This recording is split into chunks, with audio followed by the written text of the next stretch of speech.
હાલારમાં સત્સંગની લહર. આણંદથી પુરુષોત્તમપુરા, રાજકોટ, ગોંડલ થઈને સ્વામીશ્રી ભાદરા પધાર્યા હતા. યોગીજી મહારાજે છેક દિલ્હી સુધી તંત્ર હલાવતા આ ગામની સમીપમાં ગુણાતીત નગર સ્ટેશન તૈયાર થઈ ગયેલું. તારીખ 14/4ના રોજ તેના ઉદ્ઘાટન પ્રસંગે રેલવેના ઘણા વડા અધિકારીઓ આવી પહોંચેલા.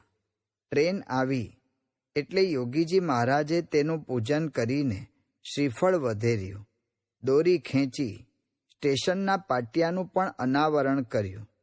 યોગીજી મહારાજની સાથે સ્વામીશ્રી પણ આ પ્રસંગે ઉપસ્થિત હતા.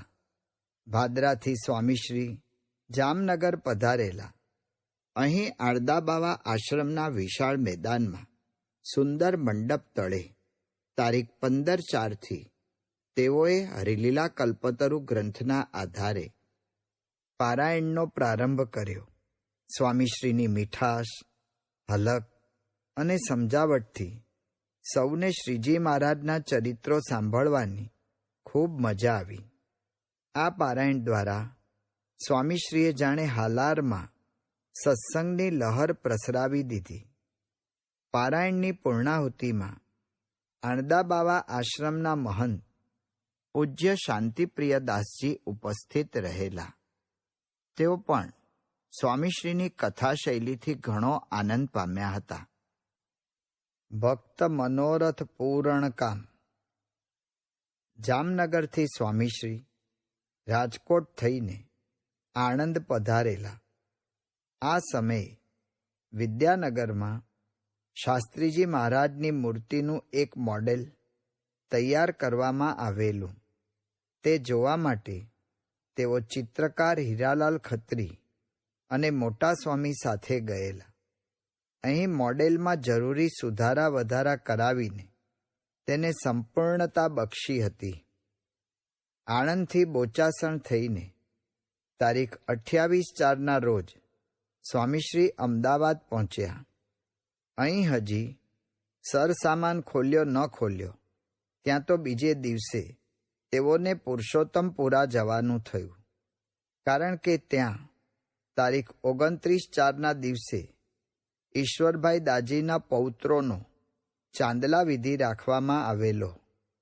સૌની ઈચ્છા હતી કે સ્વામીશ્રી આ માંગલિક વિધિમાં પધારે. તેથી સ્વામીશ્રી તે દિવસે સવારે અમદાવાદથી નીકળીને પુરુષોત્તમપુરા પહોંચ્યા. અહીં માંગલિક પ્રસંગે સૌને રાજી કરી સાંજે શ્રીજીપુરા ગયા. આ ગામમાં હનુમાનજીનું મંદિર થવાનું હતું. તેની ખાતવિધિ કરીને પુનઃ પુરુષોત્તમપુરા પધારી ગયા. પરંતુ તારીખ 30/4ના રોજ અમદાવાદના મંદિરનો પાટોત્સવ હતો અને સૌ હરિભક્તોની ઈચ્છા હતી કે આ પ્રથમ પાટોત્સવમાં સ્વામીશ્રી પધારે. તેથી બીજા દિવસની સવારે તેઓ પુરુષોત્તમપુરાથી નીકળ્યા અને અમદાવાદ પહોંચ્યા. પરંતુ આ જ દિવસે સાંજે પુરુષોત્તમપુરામાં રમણભાઈના ઘેર ગંગા પૂજનનો કાર્યક્રમ રાખેલો. તેમાં પણ સ્વામીશ્રી પધારે તેવો આગ્રહ સૌનો હતો. તેથી અમદાવાદનો પાટોત્સવ ઉજવીને તેઓ તરત નીકળ્યા અને સાંજે પુનઃ પુરુષોત્તમપુરા પહોંચેલા. આમ સ્વામીશ્રી એક અને ભક્તો અનેક, તેમાંય એક એક ભક્તના ભાવ અનેક. છતાં સ્વામીશ્રી શરીર સમય સામે જોયા વિના સૌને રાજી કરવા ઘૂમતા રહેતા. તેઓ ખરેખર ભક્ત મનોરથ પૂરણ કામ હતા. સામાન્યતયા વ્યક્તિ પોતાના કામમાંથી સમય મળે તો બીજાના કામમાં ટેકો દે. પરંતુ સ્વામીશ્રીને તો સૌના કામ કરતાં કરતાં વચ્ચે સમય મળે ત્યારે પોતાના કામ કરવાના હતા. આવી પરિસ્થિતિમાં તેઓ અનેક વિરાટ કાર્યો કેવી રીતે કરી શક્યા એ બાબત પણ એક વણ ઉકલ્યો કોયડો જ બની રહે તેમ છે. પુરુષોત્તમપુરાથી સ્વામીશ્રી ધોળકા થઈને સારંગપુર પધારેલા. યોગીજી મહારાજ પણ તારીખ 1/5ના રોજ અહીં આવી પહોંચેલા. અત્રે મંદિરના રંગમંડપમાં સ્વામીશ્રીની દોરવણી હેઠળ આરસ પાથરવાનું કાર્ય ચાલી રહેલું. તે કામની ઝડપ અને ગુણવત્તા જોઈ યોગીજી મહારાજ ખૂબ રાજી થયા હતા. પ્રેમ અને પુરુષાર્થની ગંગા. આ સમયમાં યોગીજી મહારાજે જયસિંહપુરાના 15 વર્ષના એક કિશોરને સ્વામીશ્રીની સાથે ફરવા રાખેલો. યોગીજી મહારાજે આ કિશોરને કહેલું, તમારા મામા નરસિંહ શાસ્ત્રીજી મહારાજના વખતમાં સાધુ થયા હતા. આપણા પ્રમુખ સ્વામીની જોડમાં હતા. એટલે તમારે હવે પ્રમુખ સ્વામી ભેળા રહેવાનું, એમની સેવા કરવી, બસમાં રેલગાડીમાં એમની ટિકિટું લેવી, હિસાબ રાખવો, ગાડીમાં જગ્યા કરી દેવી, બસમાં આગળ દોડીને જગ્યા રાખવી. આ મોટી સેવા નારાયણ સ્વામીની કરવાની છે. તેઓ બહુ મોટા છે. આટલું કહીને યોગીજી મહારાજ તો વિચરણમાં નીકળી ગયેલા. પરંતુ આ કિશોરને યોગીજી મહારાજનો નેડો એવો લાગેલો કે યોગીજી મહારાજ વિના ક્યાંય સોરવે નહીં. તેથી રડ્યા કરે. એકવાર તે આમ જ ઊંધું માથું નાખીને રડતો હશે. બરાબર તે વખતે જ સ્વામીશ્રી ત્યાંથી પસાર થયા. તેઓએ આ કિશોરને રડતો જોયો એટલે તેની પાસે જઈને સાવ નીચે જ બેસી ગયા અને પૂછવા લાગ્યા, શું થાય છે? અહીં નથી ગમતું? તું જમ્યો? સ્વામીશ્રીની આ સ્નેહસભર સંભાળથી તે કિશોરને સુવાણ થઈ.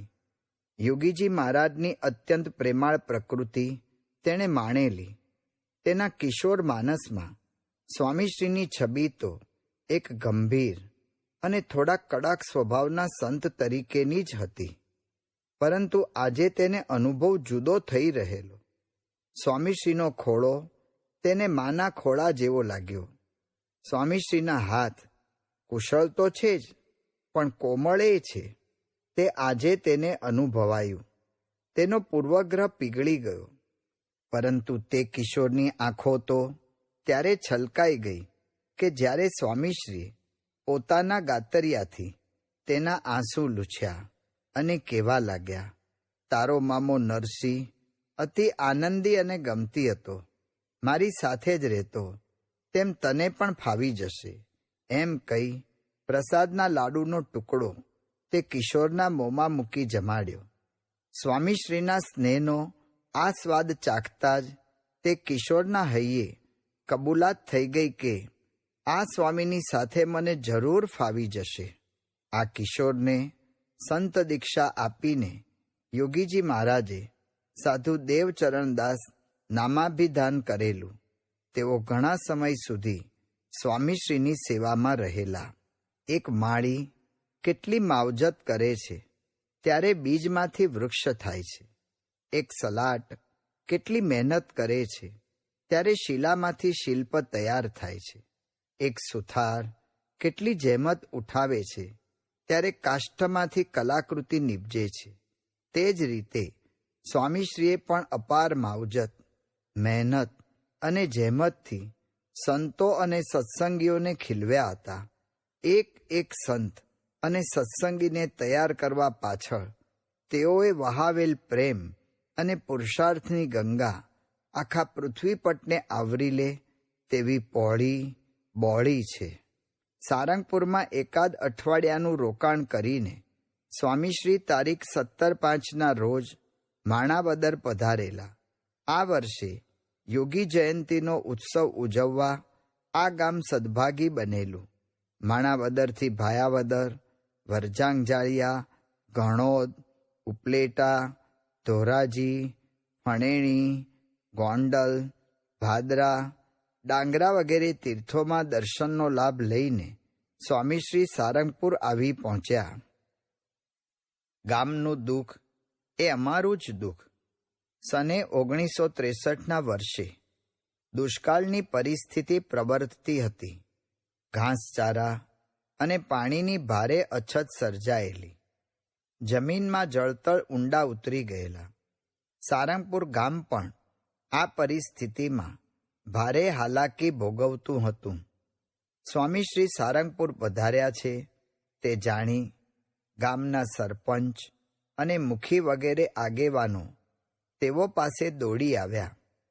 દુષ્કાળને લીધે પશુઓ તથા મનુષ્યોને પાણીની ઘણી તકલીફ પડી રહી છે તે વાત સૌએ સ્વામીશ્રીને જણાવી. સૌની વિતક કથા સાંભળીને સ્વામીશ્રી એક જ વાક્ય બોલ્યા, ગામનું દુઃખ એ અમારું જ દુઃખ છે. તેઓ જાજુ બોલતા નહીં પણ નક્કર કરી બતાવતા. તેથી તે જ ક્ષણે સ્વામીશ્રીએ મંદિરના કૂવામાંથી ગામને પાણી આપવામાં આવશે તેવી બાંહેધરી સૌને આપી. સ્વામીશ્રીની આ હૈયાધારણ સાંભળી સૌના જીવમાં જીવ આવ્યો. ત્યારબાદ દિવસો સુધી સ્વામીશ્રીની કરુણા જ મંદિરના કૂવાના પાણી દ્વારા રેલાતી રહી. તેથી સારંગપુરના પશુઓ અને મનુષ્યો નવજીવન પામ્યા.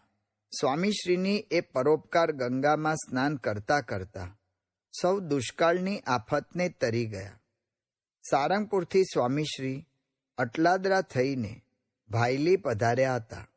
અહીં તારીખ 1/6 થી 7/6 સુધી સૌને કથારસમાં જપકોળી તેઓ અટલાદરા બોચાસણ થઈને અમદાવાદ આવી પહોંચ્યા. સાધવો હૃદયમ મહ્યમ. અમદાવાદમાં ભક્તિજીવન સ્વામી માંદા થયેલા. માંદગીને લીધે તેઓને કષ્ટ પણ અતિશય થતું હતું. ઉપચારો ચાલુ હતા પણ કોઈ ઉપાય કારગત નીવડતા નહોતા. સ્વામીશ્રીની જાણમાં આ વિગત આવતા તે સંતની સારવારનો દોર તેઓએ પોતાના હાથમાં લીધો. સંત અને સત્સંગીની શુશ્રૂષા કરવી એ તેઓનું આગવું અંગ હતું. તેથી પ્રથમ તો તેઓએ ચંપકભાઈ શેઠને મંદિરે બોલાવ્યા અને અમદાવાદની વાડીલાલ હોસ્પિટલમાં તે સંતને લઈ જવાની ગોઠવણ કરાવી. બધી વ્યવસ્થા ગોઠવાઈ જતાં સ્વામીશ્રી સ્વયં તે સંતની સાથે હોસ્પિટલમાં ગયેલા અને તેઓનો ઉપચાર કરાવેલો. સ્વામીશ્રીની પોતા પ્રત્યેની આવી લાગણી જોઈને તે બીમાર સંતને ગળે ડૂમો ભરાઈ આવ્યો. સ્વામીશ્રી પ્રત્યેનો આભાર તેઓના મુખમાંથી નહીં પણ તેઓની આંખોમાંથી વહેવા માંડ્યો. સૌને સાધવો હૃદયમ મહ્યમ, સંત મારું હૃદય છે, એ વચનો સ્વામીશ્રીમાં સાકાર થતા અનુભવાયા. એમાં અમે આવી ગયા. તારીખ 12/6ના રોજ સ્વામીશ્રી અમદાવાદથી સારંગપુર જવા નીકળ્યા. વચ્ચે પૌરાણિક સ્થાન ભીમનાથ મહાદેવના દર્શન કર્યા. સારંગપુરમાં માત્ર 1 દિવસનું રોકાણ કરીને ભાવનગર પહોંચ્યા. અહીં સ્વામીની વાતો તથા નિષ્કુળાનંદ કાવ્યના આધારે ત્રિદિવસીય પારાયણ યોજાયેલી. યોગીજી મહારાજ પણ આ પ્રસંગે પધારેલા. વેકેશનના દિવસો હોવાથી ઘણા યુવાનો પણ યોગીજી મહારાજનો લાભ લેવા આવી પહોંચેલા. તેમાં મુંબઈના રમેશ દવે પણ એક હતા. તેઓએ MAની પરીક્ષા આપેલી. અહીં ભાવનગરમાં તારીખ 15/6ની વહેલી સવારે 2 વાગ્યે ટેલિગ્રામ દ્વારા તેઓને આ પરીક્ષાનું પરિણામ મળ્યું. પરિણામ જાણી આ યુવાન ખુશ થઈ ગયો. તેના મનમાં એક જ વિચાર સવાર થઈ ગયો કે બાપા સવારે ઉઠે એટલે પરિણામની વાત કરીએ. સવારે 4:45 વાગ્યે યોગીજી મહારાજ જાગ્યા. ત્યારે આ યુવાને પોતાના પરિણામનો તાર તેઓને બતાવ્યો. યોગીજી મહારાજે તે આંખે અડાડીને કહ્યું, વાંચો. તે યુવકે કહ્યું, આમાં લખ્યું છે કે હું 2nd ક્લાસ પાસ થઈ ગયો છું. આ સાંભળી તરત યોગીજી મહારાજ બોલ્યા, હું નહોતો કહેતો? મહારાજની દયાથી તમારો ક્લાસ આવી જશે. જો આવી ગયો ને, હવે મોટા પ્રોફેસરે થઈ જશો, એમ કહી તે યુવકને ધબ્બા માર્યા. તે વખતે રમેશભાઈએ કહ્યું, બાપા, પરિણામની ખુશીમાં મારે આપને આઈસ્ક્રીમ જમાડવો છે. અત્યારે ઠાકોરજી માટે પેંડા લઈ આવો. આઈસ્ક્રીમ બપોરે 4 વાગ્યે લાવજો, ત્યારે જમીશું. યોગીજી મહારાજ બોલ્યા. આ આજ્ઞા થતાં તે યુવાન તો સ્નાનાદિકથી પરવારી ઠાકોરજી માટે પેંડા લઈ આવ્યો. પછી હરિભક્તના ઘરમાં બનાવેલો આઈસ્ક્રીમ લઈને પણ બપોરે તે હાજર થઈ ગયો. યોગીજી મહારાજે પિત્તળની વાટકીઓમાં આઈસ્ક્રીમ કઢાવીને ઠાકોરજીને ધરાવ્યો. પછી એક આંગળી આઈસ્ક્રીમમાં બોળીને તે જીભે અડાડી. તે જોઈ રમેશભાઈએ કહ્યું, બાપા, આપ આઈસ્ક્રીમ જમો. આપે કહ્યું હતું કે બપોરે જમીશું. ત્યારે યોગીજી મહારાજે આઈસ્ક્રીમની વાટકી બાજુમાં બેઠેલા સ્વામીશ્રીના હાથમાં આપતા કહ્યું, આ પ્રમુખ સ્વામી આઈસ્ક્રીમ જમશે. એ જમ્યા, એમાં અમે આવી ગયા. એ જમ્યા, અમે જ જમ્યા છે, એમ માનજો. યોગીજી મહારાજના આ શબ્દોથી સૌને સ્વામીશ્રીના મહિમાની વિશેષ પ્રતીતિ થઈ. સૌને સમજાયું કે સ્વામીશ્રી તો એવા સંત જમે જમ્યા શ્યામ જેવા સંત છે. તેઓને બીજા સાધુ સંત જેવા ગણવાની ભૂલ કરવા જેવી નથી. સગા સહુના સુખ સ્વરૂપ ભાવનગરની પારાયણ પૂરી કરી સ્વામીશ્રી સારંગપુર, અમદાવાદ થઈને ગુરુ પૂર્ણિમાના સમયા માટે બોચાસણ પધાર્યા હતા. આ જ તિથિએ ચંદ્રગ્રહણ હતું. તેથી રાત્રે 2 વાગ્યાથી 5 વાગ્યા સુધી આ ગ્રહણનો સમયો તેઓએ કરેલો. આ સમયમાં નાગજીભાઈ તથા ધુળાભાઈ નામના 2 ખેડૂતો વચ્ચે એક મકાન અંગે તકરાર ઊભી થઈ હતી. કોઈ રીતે તેનો નિવેડો આવતો નહોતો. સ્વામીશ્રીએ દયા લાવી આ મામલો પોતાના હાથમાં લીધો.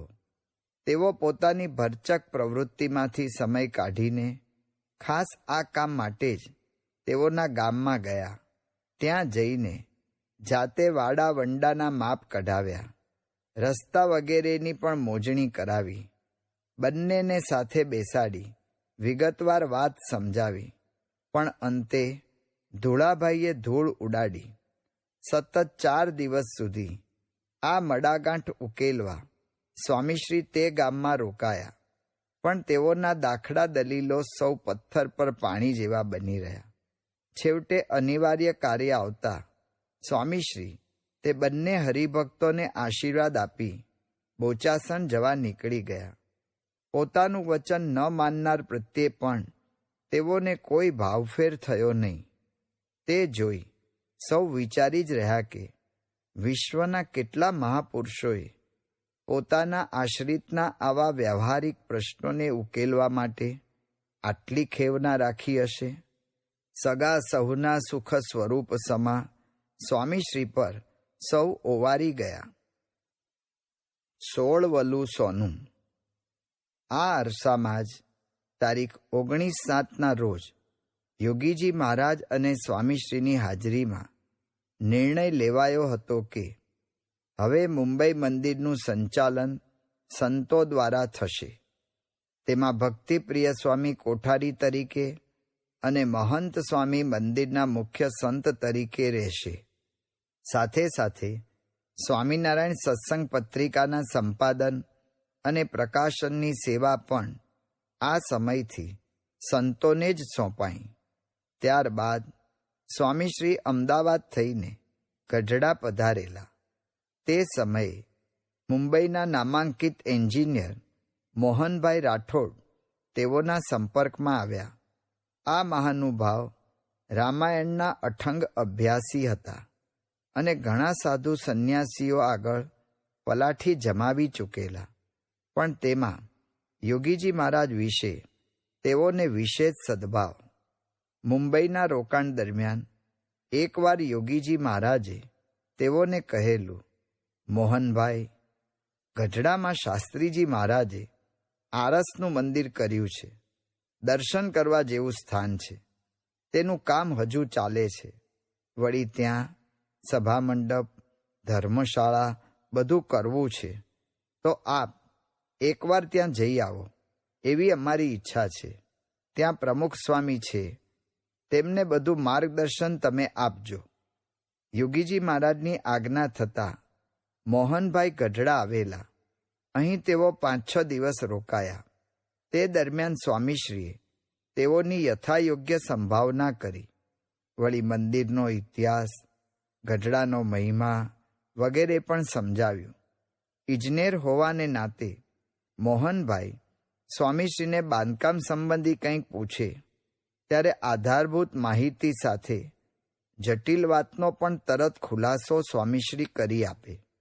મોહનભાઈ પોતે સુશિક્ષિત, વિચક્ષણ અને બુદ્ધિશાળી. તેથી સાધુ સંતને માપવાનો ગજવામાં લઈને જ ફરતા. પણ સ્વામીશ્રીની સાદાઈ, સાધુતા, સેવા, સૂઝ વગેરેથી તેઓ અત્યંત પ્રભાવિત થઈ ગયા. તેઓ મુંબઈ પાછા આવીને જ્યારે યોગીજી મહારાજને મળ્યા ત્યારે યોગીજી મહારાજે કહ્યું, મોહનભાઈ, ગઢડાની વાત કરો. તે વખતે તેઓ એકદમ ગળગળા થઈ ગયા અને કહેવા લાગ્યા, બાપા, નારાયણ સ્વરૂપ સ્વામીની શું વાત કરું? નારાયણ સ્વરૂપ સ્વામી તો નારાયણનું જ સ્વરૂપ છે. એવા એમના ગુણો છે, એવી એમની સાધુતા છે. આવા સાધુ, સંસ્થાના આવા પ્રમુખ મેં કોઈ આશ્રમ કે મંદિર કે સંપ્રદાયમાં નથી જોયા. આ સાંભળતા યોગીજી મહારાજ પણ રાજી થઈ ગયા અને તાળી વગાડતા બોલી ઉઠ્યા, એ જ અમારા ગુરુ શાસ્ત્રીજી મહારાજનો પ્રતાપ છે. પ્રમુખ સ્વામી તો 16 વલું સોનું છે.